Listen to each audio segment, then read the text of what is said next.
मित्रांनो, अडाणीचं नवीन कांड बाहेर आलेलं आहे आणि हे कांड मोदींशी रिलेटेड आहे. हे कांड नेमकं काय आहे या शॉर्ट व्हिडिओमध्ये तुम्हाला सांगतो. नीट बघा आणि शेअर करा. अडाणीने काय केलं, अमेरिकेतली एक अझूर पॉवर म्हणून एक कंपनी आहे, ही तिथे लिस्टेड आहे स्टॉक मार्केटला. हिच्याशी गठबंधन केलं आणि तिच्यामार्फत भारतामध्ये सोलर एनर्जी बनवण्याचा प्रोजेक्ट करतोय म्हणून पैसा जमा केला लोकांकडनं, इन्व्हेस्टमेंट्स जमा केल्या. मग मोठ्या मोठ्या कंपन्या, रिटेल इन्व्हेस्टर यांनी सगळ्यांनी जवळजवळ 25,000 करोड एवढे पैसे यांना जमा करून दिले. आता अडाणीने जे प्रॉमिस केलं होतं की सोलर प्रकल्प मी भारतात करेल, हे कोणाच्या जीवावर केलं होतं? मोदीच्या जीवावर. परंतु भारतात नॅशनल एक कंपनी आहे, देशाची कंपनी आहे आणि ती सोलर एनर्जी तयार करते. त्यामुळे अदानीला कॉन्ट्रॅक्ट मिळायला असा प्रॉब्लेम येत होता की अदानीचं ज्या रेटवर त्याला सँक्शन करून पाहिजे होतं, परमिशन पाहिजे होती, ती मिळायला त्रास होत होता.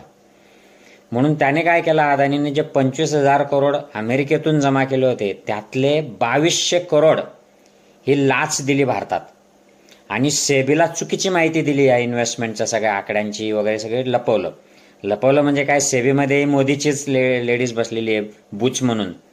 ती सगळी त्या अडाणीचं काम करते, ती अडाणीशी संबंधित, मोदीशी संबंधित आहे. तर सेबीने सगळे याच्याकडे डोळेझाक केली.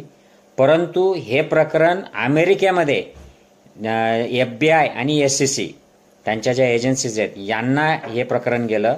डिपार्टमेंट ऑफ जस्टिस अमेरिकन गव्हर्नमेंटच्या याच्यामार्फत याची चौकशी 2 वर्ष चालली आणि 2 वर्षामध्ये त्यांनी असा निष्कर्ष काढला की अदानीने खोटं सांगितलं अमेरिकेतल्या इन्व्हेस्टर्सला आणि खोटं सांगून इन्व्हेस्टमेंट जमा केली आणि त्याने अमेरिकेतल्या इन्व्हेस्टर्सची फसवणूक केली. दुसरा महत्त्वाचा मुद्दा मध्ये हे अमेरिकेच्या एजन्सीज FBI आणि SEC म्हणतायत की अदानीने भारताची जी एजन्सी आहे SEBI, security exchange board of India, हिला देखील खोटं सांगितलं. आता हे खोटं सांगितलं का त्या सेबीला सगळं माहीत आहे आणि ते डोळे बंद करतायत, डोळे बंद करून मांजर जसं दूध पितं तसं.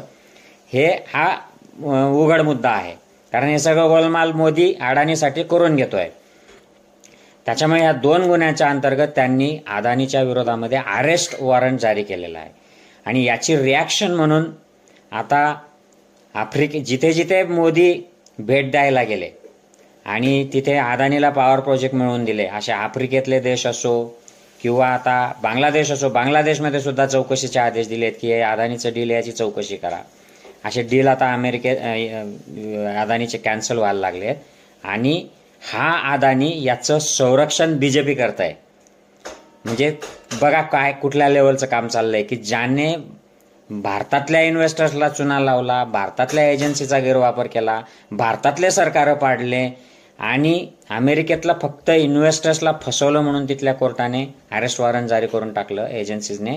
भारतामध्ये मात्र याला जसं काय हा आपला जावई आहे, काही VIP आहे असं म्हणून जपणूक केली जाते. कारण अरविंद केजरीवाल, राहुल गांधी म्हणतात तसं मोदी ही अदानी आहे. म्हणजे अदानीचा जी संपत्ती आणि प्रॉपर्टी वाढतायत, ही सगळी इन्व्हेस्टमेंट वाढतंय, याच्यामध्ये मोदींचा मोठा हात आहे. मोदी याच्यामध्ये आहे, मोदी इज द पार्टनर और ओनर, अशा प्रकारचे जे आरोप होतात तेच याच्यातनं प्रूव्ह होतं.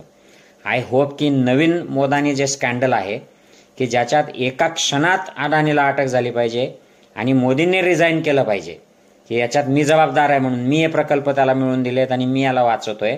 परंतु तसं न करता भाजपचे गुलाम, अंधभक्त आणि आता गोदी मीडिया पण त्या कामाला लागेल थोड्या दिवसातच हे सगळं भरकटण्यासाठी. हे असं हे प्रकरण आहे. I hope this makes sense. इतरांना देखील शेअर करा.